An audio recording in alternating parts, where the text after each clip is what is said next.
சென்னை துறைமுகம் தொகுதியில் உள்ள வட மாநிலத்தவருக்கு தமிழ்நாட்டின் அரசியல் புரியாது என்று நாடாளுமன்ற உறுப்பினர் தயாநிதி மாறன் தெரிவித்துள்ளார். துறைமுகம் சட்டமன்ற தொகுதி திமுக பொறுப்பாளர்கள் கூட்டம் சென்னை பிராட்வேயில் நடைபெற்றது. இந்த கூட்டத்தில் கலந்து கொண்டு பேசிய நாடாளுமன்ற உறுப்பினர் தயாநிதி மாறன், சென்னை துறைமுகம் பகுதியில் உள்ள வட மாநிலத்தவர்களுக்கு தமிழ்நாட்டின் அரசியல் புரியாது என்று தெரிவித்தார். ஹிந்தி நடிகர்கள் வந்து பேசினால் மாறிவிடுவார்கள் என்று கூறினார். எனவே அவர்களுக்கு புரியும் வகையில் திமுக நிர்வாகிகள் அவர்களை அணுக வேண்டும் என்று தயாநிதி மாறன் அறிவுறுத்தினார். தலைவர் சொல்லிட்டாரு, நம்ம இலக்கு 234 சீட் நம்ம ஜெயிச்சு தருவோம். அந்த வருத்தம் எனக்கு இருக்கு. ஏனென்றால் தொடர்ந்து பார்த்தீங்கன்னா நாம் ஆற்றும் பணி, நீங்கள் ஆற்றும் பணிக்கு நாம் 50,000 வாக்கு வித்தியாசத்தில் ஜெயிக்க விட்டோம் துறைமுகத்தில்.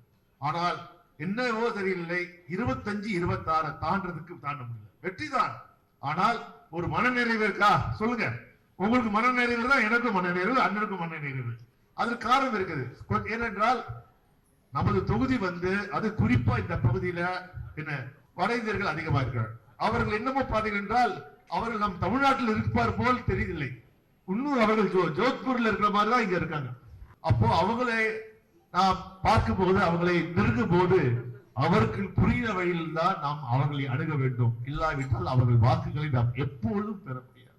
அதற்காக அவர்கள் கோபித்துக் கூடாது. அவர்கள் புரிதல் இல்லை, அவர்களுக்கு தமிழ்நாட்டு அரசியல் புரிதல் இல்லை.